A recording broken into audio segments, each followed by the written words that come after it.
Hello, everyone. Today I am here with Maia Echeverry Toro for a Girl's Guide to STEAM, episode 3. We're so excited to be here in the Spark studio with Maia. And Maia, why don't you tell us a little bit about yourself and your affiliations here at UAH? For sure. Thank you very much. So I'm Maia Echeverry Toro. I am Colombian. I am Canadian. I'm an international student here at UAH. I'm a junior industrial and systems engineer student. I am currently the president of the Society of Hispanic Engineers, the vice president for the Society of Women Engineers. I am also an ambassador for the College of Engineering. I am a senator for the Student Government Association, and I'm a member of Tau Beta Pi, Alpha Pi Mu, and the double ISC.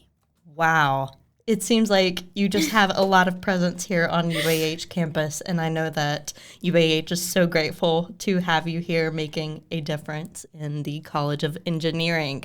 So why don't we go ahead and dive in full steam ahead, as we say, into your relationship with STEAM from high school? Okay, for sure. So in high school, I was only exposed to a little bit of STEAM. Okay. I was only exposed to a couple careers. And I came in actually to UAH as a pre-med student. Oh, I see. I used to say when I was in high school that I was good at math. I loved math, but I would never do engineering or architecture or anything that had to do with math. I had no clue what an engineer does. I see. Well, how do you think that your perspective has changed then? Or I guess what influenced you from going into pre-med into now being a industrial systems engineer? Yes. How do you think your perspective has changed? For sure. So I came into UAH and I started getting more exposure to engineering, especially down here in Huntsville. And I started to do a lot of shadowing in the medical field. And I realized it wasn't truly my calling. Understandable. And I started getting more exposure through my friends on engineering. And then I got to ask them, okay, what does an engineer do? What does your work look like? Because it is very vague what you can define as an engineer. Oh, I see. So getting more exposure, real life answers of what my friends were doing helped me be like, oh, I like that. Why don't you tell me a little bit about what industrial systems engineering is? Because I know that there's so many different fields of engineering. So I guess what drew you to that field specifically? For sure. So I would say industrial systems are very broad and very different. And industrial usually focuses on manufacturing and just making things efficient.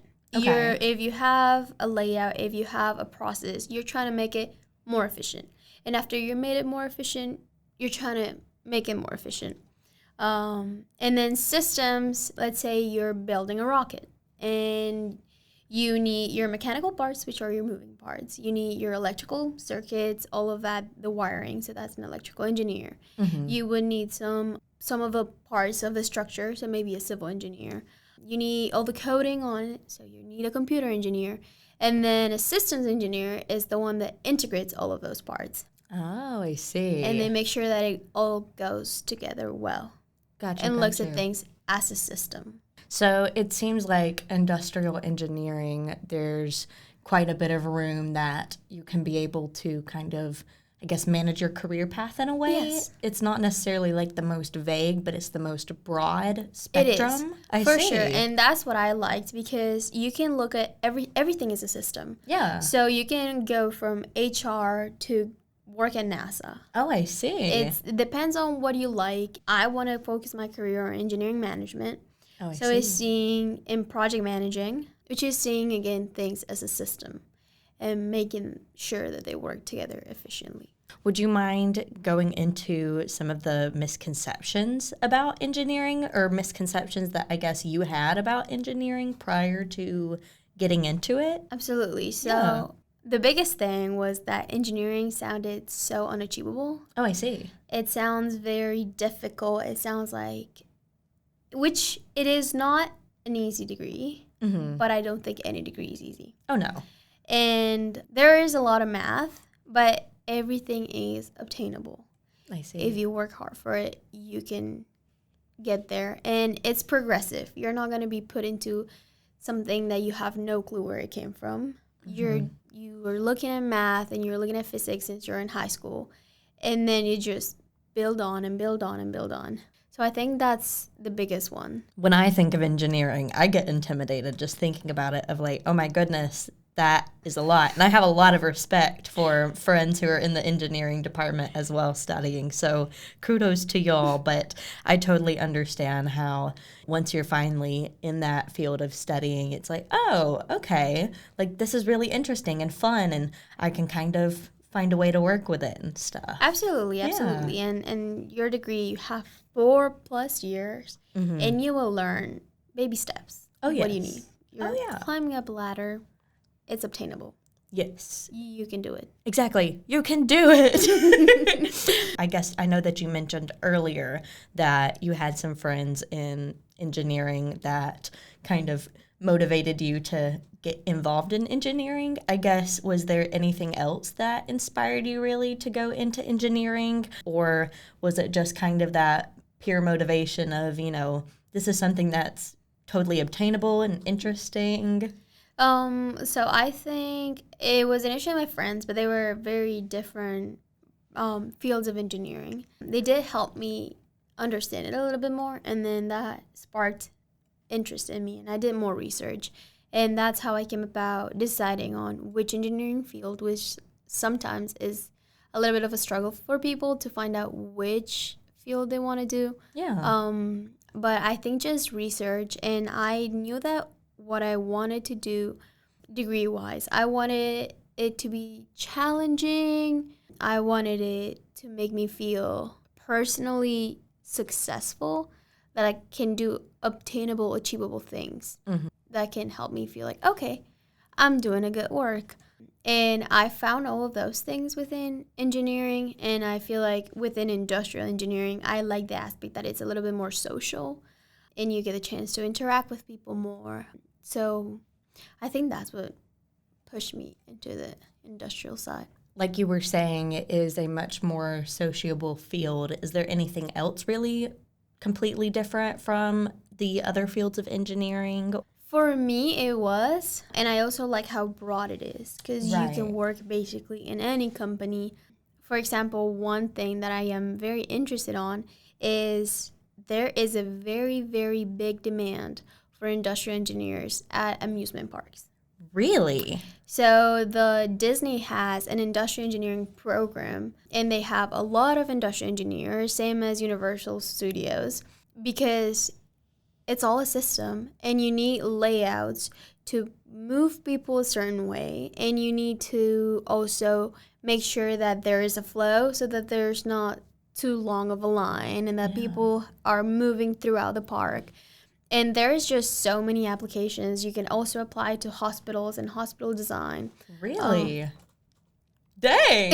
I guess I never would have thought of that. I guess the amusement parks and stuff makes sense. I know whenever I think of engineering and amusement parks, I think of like the roller coasters and stuff being built. But I guess I never really understood the perspective of even like line ride time management, I guess you could call it, would be something that could be impacted by engineering as well. Yeah, absolutely. So I think personally that it has so many applications that I was like, okay, so even if I don't know exactly where I want to go, like right now, that will give me a chance to explore before making that decision. I see. And it will leave a lot of doors open. I know that that's definitely something that a lot of college students have, that initial fear of like, oh my gosh, what am I going to do with my life? Because there's so much pressure of, finding it out within the first, 4 years after high school, especially whether you go into a, technical field or whether you go on off to college and get a degree. I know that it's very pressuring. So having that availability and application to so many different fields and stuff, like you were saying, like hospitals and amusement parks, and I'm sure that there's so much more. That is so exciting to hear about. And so I know that's very, that may perk some ears up to going into industrial engineering. Yes. And so I know that you're currently studying at UAH. So I guess, how do you think going to a college that is very much engineer dominated, I guess you could say, how do you think that has been of benefit to you? First of all, a network. It's very engineering focused here at UAH, and you have a really good network not only of other students, but also of faculty and just people from industry really close by.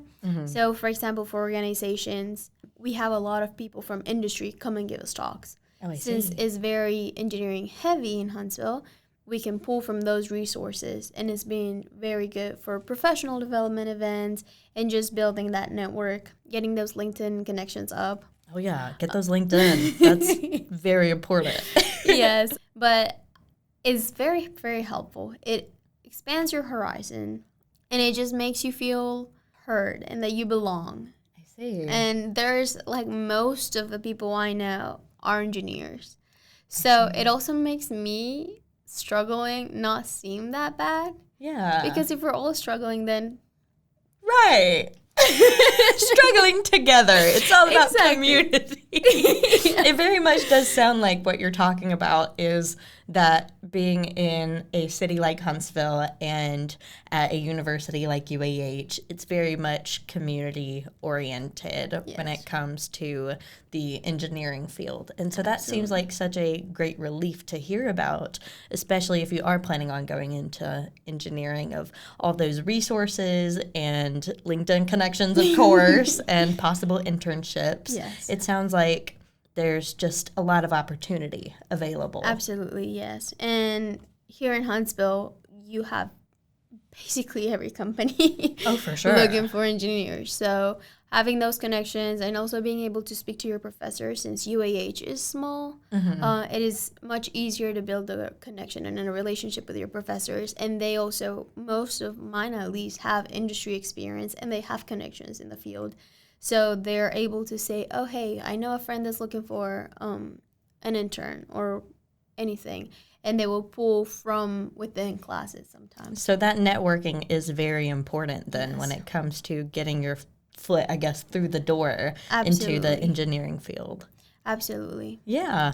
Well, why don't we go into a question of, is engineering a male-dominated field? There's a very heavy male presence within Yeah. engineering. However, there has been a shift. Oh, I see. And you see more women coming in. Statistics show, however, that those are for mostly like entry-level positions. There's still not as much representation on C-suite, for example, and just higher up positions. The leadership then. Yeah. Oh, I And see. especially when you're talking about, for example, male or female, but people of color. So there's still room for improvement. I know, for example, in my last internship, in my team, I was the only woman. Oh, I see. How was that? It all depends on the people that you're working with. There are some people that understand limited boundaries and that see your worth regardless of anything. And there are sometimes that you could feel there is a stigma, there is an issue, there is a barrier that you can hope to break down and help them understand that you're just as capable, that we all got same education, we have the same capabilities. I know that you're saying that basically in the future you think that there's going to be a lot more growth in the engineering field, both for people of color and for women and other minority groups. I guess, how do you think that so far it's impacted you, and how do you think it might impact you in the future? For me, thankfully, given my networks, I heavily rely on the Society of Hispanic Engineers, Society of Hispanic Professional Engineers, which is the international organization, and the Society of Women Engineers. Thankfully, I've been able to go every year to conference and just hearing the talks and being able to interact with other people from the same perspective. It has helped me a lot. But I know that just going to class and seeing 2-3 girls here at UAH, sometimes seeing no other Hispanics, Yeah. it can be a little bit, it's not motivating. Yeah. Because you don't see other people like you. Right. But at the same time, it makes you want to push hard and be that person. And I know that one of the things that pushes me a lot is I want to be that face. I see. And I want to be, with my involvement, I want other people to feel represented by me. And be like, oh, she's doing that. I look like her. Yeah. I can do it too, I guess. Yeah. So that's definitely one big thing for me. Yeah. Like you were saying, you know, it makes you want to push harder. Do you think that you've had a moment so far where you felt like you've had to push harder per se? Or do you think that that will be something that you'll continue to experience in the future? Working in the field, and also I had an issue with a supervisor, let's say, of mine. And basically it all boiled down. He was comparing me to a person that held my position before. Okay. And the only difference, it was that the person before me was a man. Ooh.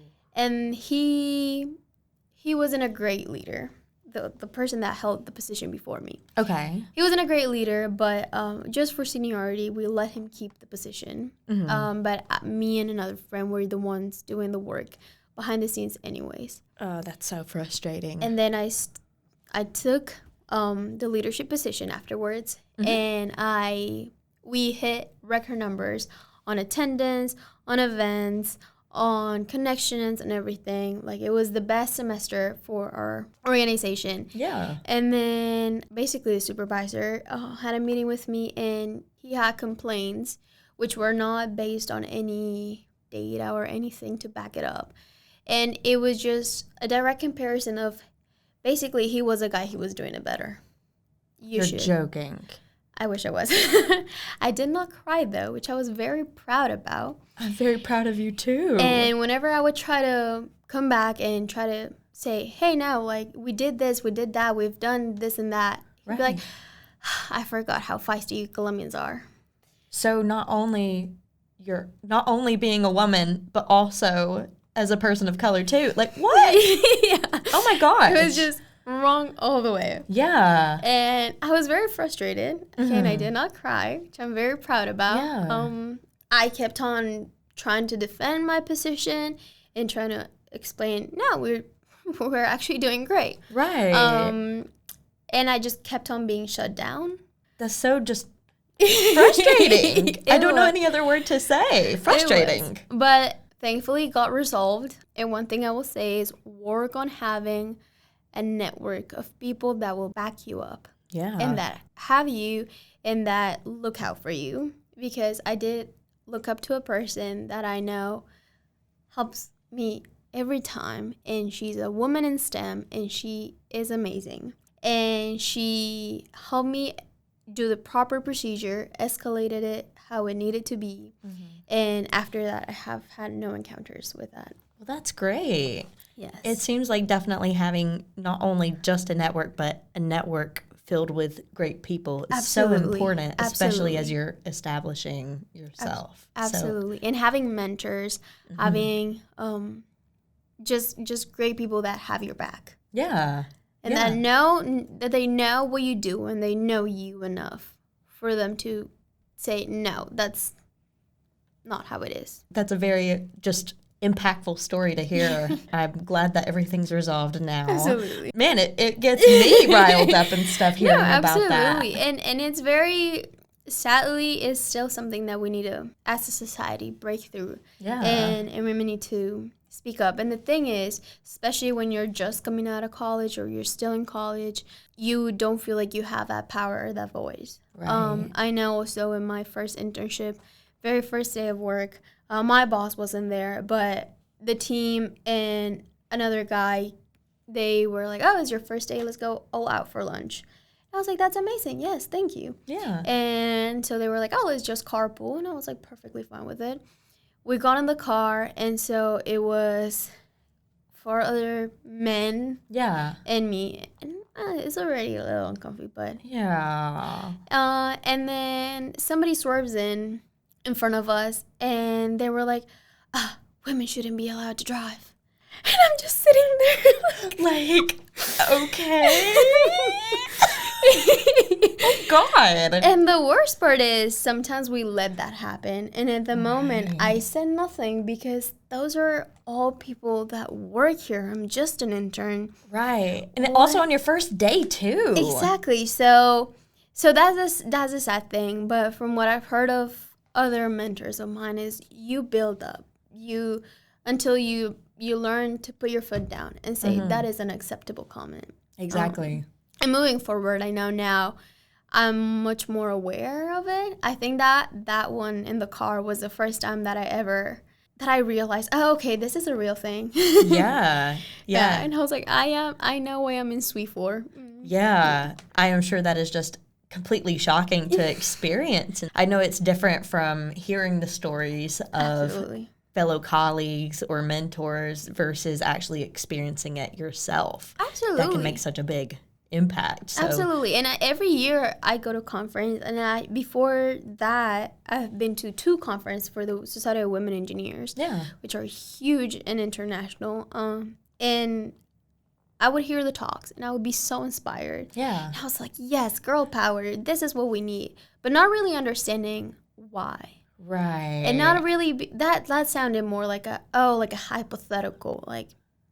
But that was like, oh no, it's real life. Like, you actually got to learn to deal with those type of situations, sadly. Yeah. I know that it definitely takes time and, like you were saying, baby steps to be able to use your voice to finally break through the silence, be like, no, that's not okay. Absolutely. Especially in positions where you're just starting to establish yourself. I can imagine the amount of pressure that you felt. I'm sure that was extremely just daunting and frustrating as well. And it goes back to finding people that understand your struggles. Yeah. Because I know that when I told my guy engineering friends, they're like, oh, like, yeah, that's bad, but then when you speak to somebody that really understands it and understands the problematic and how it feels, then, and if you find those people that have a position of power, they will help you. Oh, yeah. They will help you for sure. And especially something that's important, I'm sure, too, if you're somebody that's not in one of those positions where it impacts you, I guess, as directly, having that empathy to be able to understand. I wouldn't like that if somebody said that to me. Absolutely. So I'm sure that's very impactful as well. And being an ally. Yes, exactly. Yeah. Being an ally as well is very important, and having that empathy in that strong male presence field of engineering. I know that you were saying that you're involved in a lot of organizations and hold leadership positions within the College of Engineering. Would you mind going into how you think that's going to be able to help you for your career development and stuff? Absolutely. So like I said, there's a lot of opportunities on campus, given that it is a very, very big on engineering. So all of those resources, not all of them, but a lot of them I've been able to use. Like I say, joining organizations, being part of honor societies. They're always, always, always super helpful. Not only just for on-paper stuff, so on your resume, it looks amazing. Of course. But also, they do provide real-life skills. They do provide a real-life network. And just that involvement, it broadens your horizons. So even talking to another friend, you can find out, what do you want to do? And maybe they've done some research about a field of engineering that you never thought about. There is a lot of professional development, and I know that we have a lot of tours of plants and facilities here. Yeah. So all of those resources are awesome. I see. It seems like there are a lot of resources here on UAH campus, which is great. That's awesome to be able to have.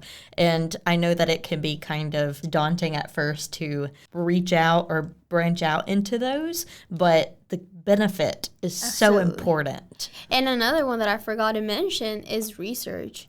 It is very, very great that UAH is very big on research. And if you can get involved, and if research is your calling, or even if it isn't, but just getting those that hands-on experience, if a person is not able to secure an internship, it's very useful. And it, again, allows you to see more real life applications of what you're learning in class. I'm sure that the research aspect is very important to be able to get into higher education like grad school. If you can get your foot in now, it's really good to have that research experience if you're trying to do a research-based master's or PhD or anything. Let's focus on you. What are your career goals? I know that that's like such a question that I'm sure everybody always asks, especially as you get within your later years of college and stuff. Absolutely. So as of right now, I am doing the jump program. Okay. I don't know if I'll necessarily finish it at UAH, but one good thing that a lot of people don't know about is that if you start your jump program, some other universities will accept those credit for transfer. Okay. And so right now you can start getting a graduate level GPA. And if you continue at UAH, you don't have to do the GRE. Oh, okay. Got you. And for some other universities, if you've already taken some grad classes, they won't require a GRE either. I see. Not all, but some. And just getting started and at least looking at the material is great. So hopefully I will want a master's in engineering management. Okay. That's exciting. Yes. Now, would you mind going ahead and just giving a brief overview of what the JUMP program is? Because I'm sure that some people that are not from UAH might be interested in, like, JUMP program. What's that? That sounds interesting. Absolutely. So the JUMP program is a program that UAH offers. There are some classes that are cross-listed for grad and undergrad. And the difference is you'll have some more assignments or you'll cover a little bit more in depth certain topics. But most of them meet at the same time, grad and undergrad. And you will pay that class as an undergrad, so it's not as expensive as grad classes are. And you get the credits for the grad program and the undergrad. Wow, so 2 credits in one. Yes. That's exciting then.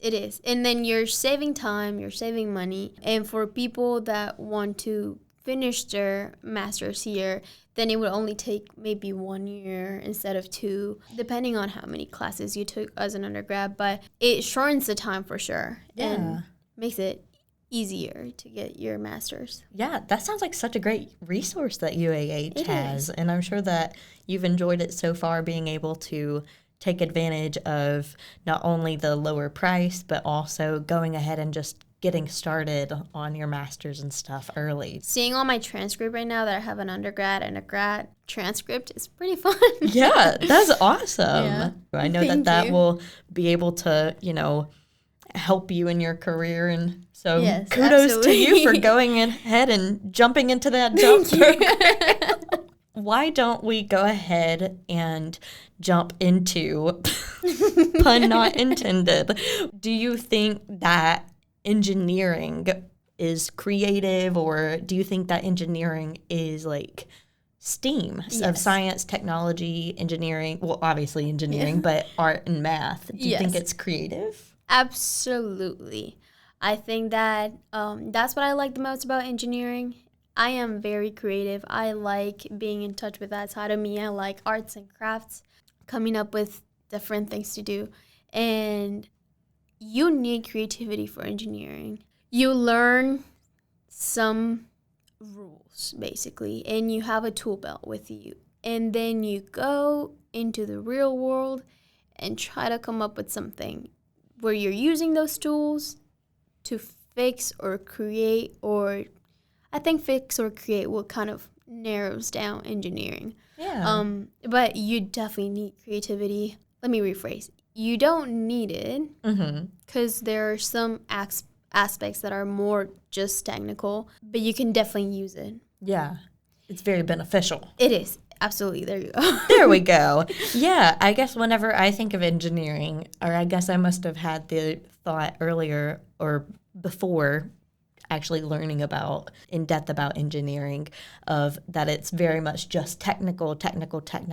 But hearing that aspect of creativity as a creative person myself, that piques my interest as well, of, wow, I guess I never really would have thought of that before, of just the creative aspect of it. And so that's great that if you are somebody that is kind of creative, that you could get involved in that too. Absolutely. And even within the technical field, if you think about rockets, propulsion, all of that, you have to come up with ways with what you know, which are technical aspects and laws and math that you're following. But within that, you have to come up with something. Yeah. And you're trying to come up with new things usually.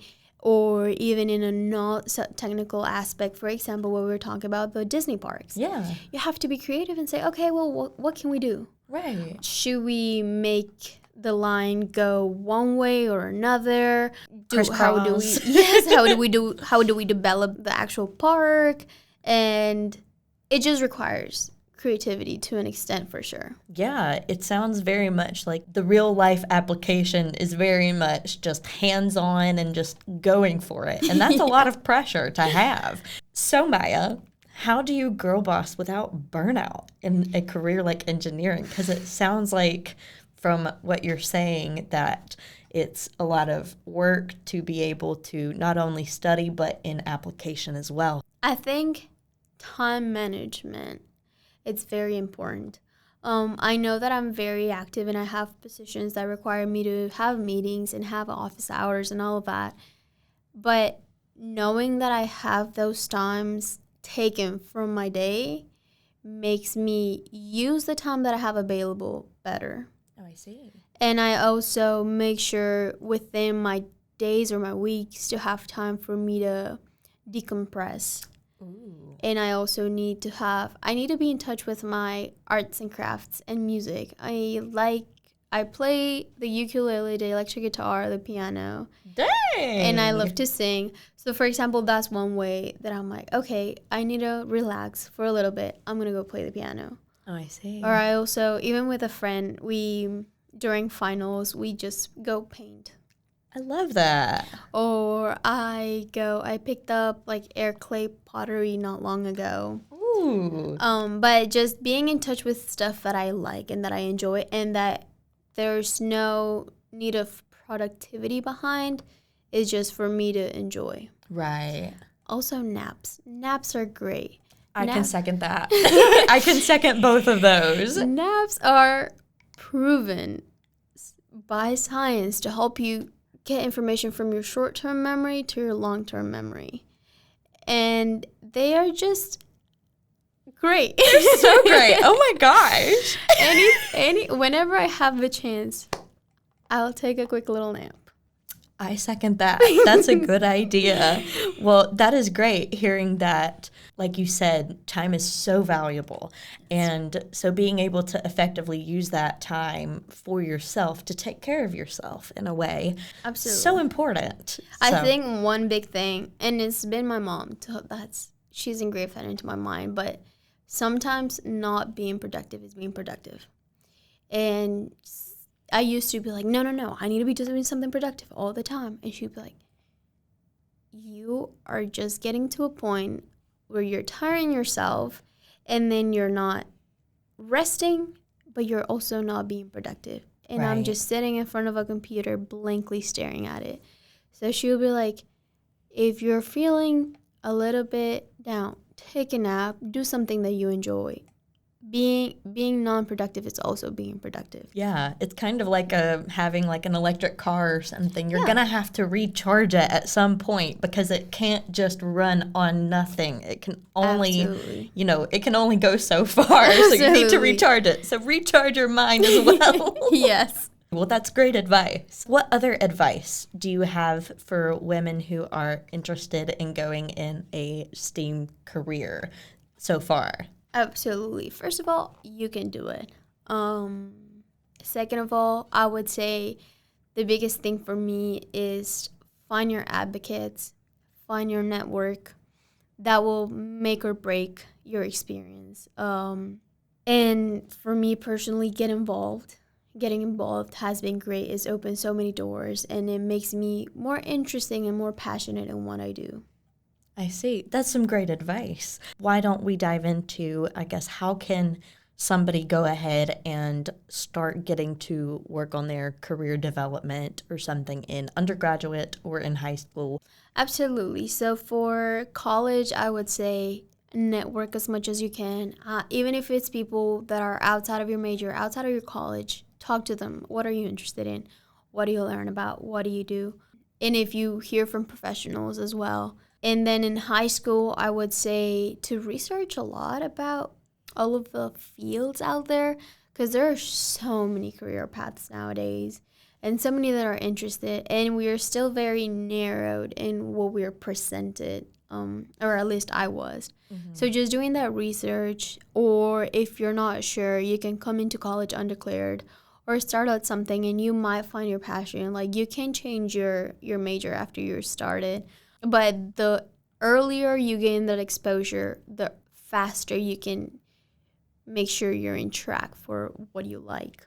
Like you said, that is a great thing that you can go into college undeclared, because I know for me, it took me a while to figure out what I wanted to do.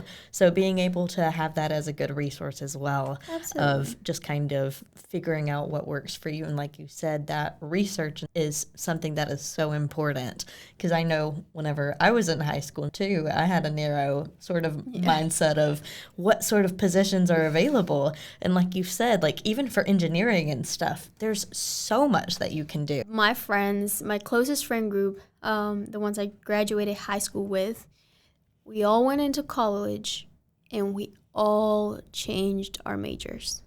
So first of all, just doing better research and gaining exposure if you can. Like I said, I thought I was very set on pre-med. And then I gained real life exposure and I got to talking with doctors and they were like, don't do it. But they gave me the reasoning behind it, and they're like, if you are this type of person, this is perfect for you. If you're like this, then you might want to think about it. And I was the second option, and I did want to think about it, and thankfully I did.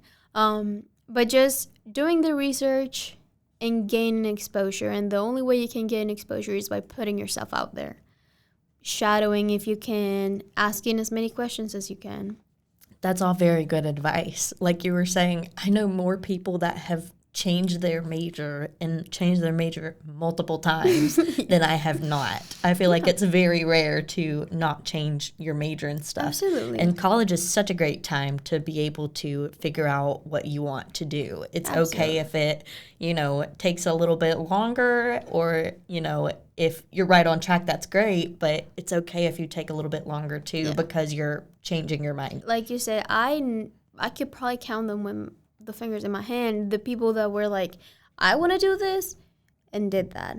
Mm-hmm. So they were very set on it. And in college, you have a little bit more maturity, and you can see how your actions or whatever you choose will impact your life and what it means afterwards, and if you like or not what you're doing. So it's very open still. Like, I think there is a very heavy burden on high school kids of like, you gotta know what you're doing and you better figure it out right now. Yep. You don't have to. You do not have to. I guess, do you happen to have any other sort of tips or tips on how to get involved in organizations? What I did was I looked through UAH website, and they have a list of all the RSOs, which is Registered Student Organization. Okay. And they have a name and a brief description of what they are. Mm-hmm. I would say that I would recommend just like reaching out, a quick email. Hey, this is me. Like, when do y'all meet? What do y'all do? And then before signing up for something long-term, just go do one meeting, feel it out. Mm-hmm. I know that I've tried some organizations that I was like, okay, that was a good one-time thing. Yeah. And there are some others that I'm like, okay, that passion, like, I like that very much. Yeah. So I will continue going to those. I know that most organizations will have a leadership board, and I think that's even more helpful because when you're on the planning side, you get more access to all the resources. Right. For example, the Society of Hispanic Engineers and the Society of Women Engineers, I get to go to conference. For the Society of Women Engineers, I've been in Indianapolis, Texas, and LA. Last year was in LA. Oh, dang. This year I will get to go for SWE to Chicago, and then I am going to Anaheim for the Society of Hispanic Engineers. And they're massive conferences where you meet so many people, and career fairs are humongous. And you have so many talks, and you have so many TED Talks, and they're just an amazing way to build your network, gain more knowledge, and just get a little bit more of a real life taste of what people do. And then you can ask again questions to steer your career in one way or another. Wow, that sounds like such great resources, being able to go to those conferences and use those career fairs, because I know career fairs can be great places to, kind of get your foot in the door. Absolutely. And hearing that advice from people that have been experienced in the field as well. And I know that the first year I was here, I knew that I was most likely not going to get an internship because I was just a freshman. But I went still to the career fairs, and I went to every company, and I asked, what does an industrial and systems engineer do at your company? And that way I could gain knowledge without actually having to intern, which of course is in an internship you will gain more knowledge, but at least using that resource to just ask the questions. And that kind of helped me narrow it down for when I was ready to apply. Because I was like, okay, I don't like what this company does. Right. Or, oh, that's a very interesting thing that I've never thought about. Yeah. Or I could see myself doing this or not doing that. So just, again, using whatever chance you get to ask as many questions as you can. Yeah. And it also shows interest. It also shows that you want to know and you want to get a head start. Yeah, that's such a great characteristic to have, of always wanting to know more and learn more, and using that career fair even in, your freshman year as kind of like a preview, I guess you could say, of what sort of positions are available is a great thing to do. Well, I think that's all the questions that I have. Do you have anything else that you would like to highlight, or you feel like we've covered it all? I think we've covered it all. Okay, well, awesome. I guess if anyone is interested in joining the Society of Hispanic Engineers or Society of Women Engineers, how can they get in contact with y'all? Absolutely. So there's a couple of ways. Like I said, you can look us up on the UAH website, or you can email us or find us on Instagram. For the Society of Women Engineers, our email is swe@uah.edu. And then for the Society of Hispanic Engineers is she@uah.edu. And we would love for y'all to join us. How can somebody get in touch to become like an ambassador of like one of the colleges, or I guess the College of Engineering? Absolutely. So for the College of Engineering, it just closed. It was open up until yesterday, if I'm not wrong. Okay. Well, next year then. But next year, they will for sure do another round. And applications open, and you have to submit your resume. Okay. I am not sure if they're still asking, like on a Google form, a couple questions. And then if you pass the first filter, you come in for an interview. Okay. And then they choose from the bank of applicants. I see. Well, thank you so much for joining us on this Girls Guide to STEAM episode. We're so excited to have you. And yeah, I think that covers everything. Perfect. So stay tuned to our next episode of A Girls Guide to STEAM, and thank you for joining us. Bye-bye. Thank you.